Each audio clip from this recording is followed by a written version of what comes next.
গাজাবাসীর প্রয়োজন এমন একটা জাইশ, এমন একটা ফোর্স যেটা বাহির থেকে গিয়ে বাইতুল মুকাদ্দাসকে উদ্ধার করবে ইনশাআল্লাহ। আর আপনারা ভবিষ্যৎবাণী শুনে রাখবেন, ইনশাআল্লাহু আযজা ওয়া জাল আল্লাহ রাব্বুল আলামিনের এই বান্দাদের মধ্যেই এমন একটা জাইশ, এমন একটা দল আল্লাহ পাক সৃষ্টি করে দিবেন ইনশাআল্লাহ। যেই দল, যেই জাইশকে পৃথিবীর কোন সেনাবাহিনী থামাতে পারবে না ইনশাআল্লাহ। শেষ পর্যন্ত তারা বাইতুল মুকাদ্দাস মুক্ত করেই ছাড়বে ইনশাআল্লাহ। শুধু সময়ের অপেক্ষা। ইসরায়েল একা শক্তিশালী হয় নাই, সুদীর্ঘ সময় পর্যন্ত ব্রিটেন তাকে সহযোগিতা করেছে। তারাই একত্রে হাত মিলিয়ে অটোম্যানদেরকে উৎখাত করেছিল। এর পরবর্তীতে পুরো পশ্চিমা বিশ্ব তাকে সহযোগিতা করেছে, আজও করে যাচ্ছে। আমরা ইসরায়েলের ব্যাপারে সোচ্চার, কিন্তু তার বন্ধুদেরকে আমরাও যদি বন্ধুরূপে গ্রহণ করি তাহলে এটা হবে একটা দ্বিচারিতা, একটা মুনাফিকি আচরণ। আজকে ইসরায়েল টিকে আছে আমেরিকার উপরে। আমরা সুস্পষ্ট বলতে চাই, এই সাপের মাথা ইসরায়েল নয়, এই সাপের মাথা, মূল মাথা হচ্ছে আমেরিকা। আমরা সাপের লেজ নিয়ে কথা বলছি, কিন্তু মাথার কনসুলেট ঘেরাও করার মতো সাহস আমাদের হচ্ছে না। তাদের প্রতিনিধিকে ডেকে এনে জিজ্ঞাসাবাদ করার মতো সাহস আমাদের হচ্ছে না। আমরা ইসরায়েল নিয়ে তৎপর, কিন্তু আমেরিকার যে আগ্রাসী ভূমিকা, কে ইসরায়েলকে অর্থ দিয়েছে? কে ইসরায়েলকে অর্থ দিয়েছে, বোম দিয়েছে? কোন সভ্যতা ইসরায়েলকে দাঁড় করিয়েছে? কোন সভ্যতা ইসরায়েলকে অর্থ দিয়েছে, বোমা দিয়েছে, সাহায্য করেছে? আমরা ইসরায়েলের ব্যাপারে সোচ্চার হলেও কেন আমরা আমেরিকার ব্যাপারে সোচ্চার নই? কেন আমরা পশ্চিমাদের ব্যাপারে সোচ্চার নই? আমাদের উচিত হবে তাদের সকলের সাথে বন্ধুত্বপূর্ণ সম্পর্ক ছিন্ন করা।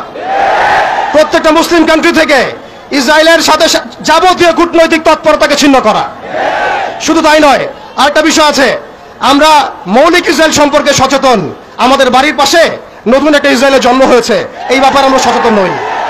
আমরা দেখলাম তারাবির নামাজে মসজিদ ভাঙা হলো, হোলি উৎসবের নামে মুসলিমদেরকে নির্মমভাবে রাস্তার মধ্যে পেটানো হয়েছে। তারা একটা অনিবার্য যুদ্ধ আমাদের উপর চাপিয়ে দেওয়ার চেষ্টা করছে।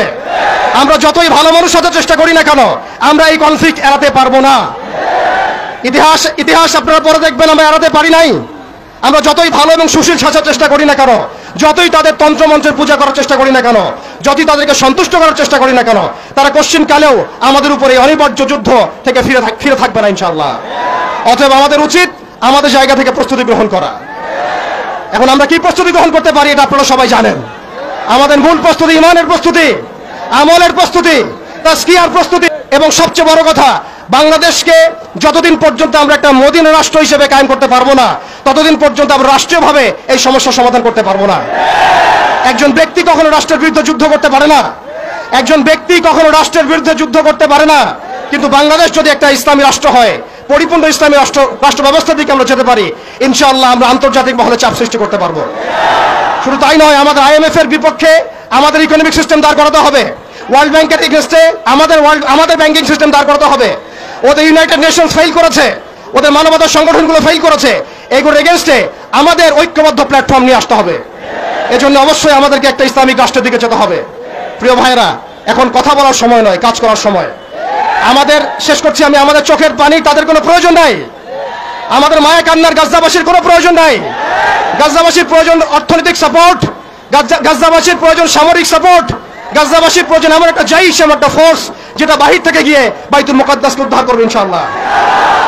আর আপনারা ভবিষ্যৎবাণী শুনে রাখবেন, ইনশাআল্লাহু আযজা ওয়া জাল আল্লাহ রাব্বুল আলামিনের এই বান্দাদের মধ্যেই এমন একটা জাইশ, এমন একটা দল আল্লাহ পাক সৃষ্টি করে দিবেন ইনশাআল্লাহ।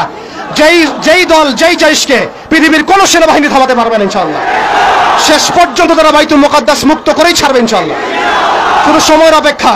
তারা আমাদেরকে অপশন দিয়েছে, হয় আমাদের দাস হও না হলে মরো। শেষ কথা, তারা আমাদেরকে অপশন দিয়ে দিয়েছে, হয় আমরা তাদের দাসত্ব করবো না হলে মরবো। আমরাও বলে দিচ্ছি, আমরা দাসত্ব করব না, আমরা হয় শহীদ হব অথবা স্বাধীনতা ছিনিয়ে নিয়ে আসবো ইনশাআল্লাহ। হয় আমরা শহীদ হব, না হলে স্বাধীনতা ছিনিয়ে নিয়ে আসবো ইনশাআল্লাহ।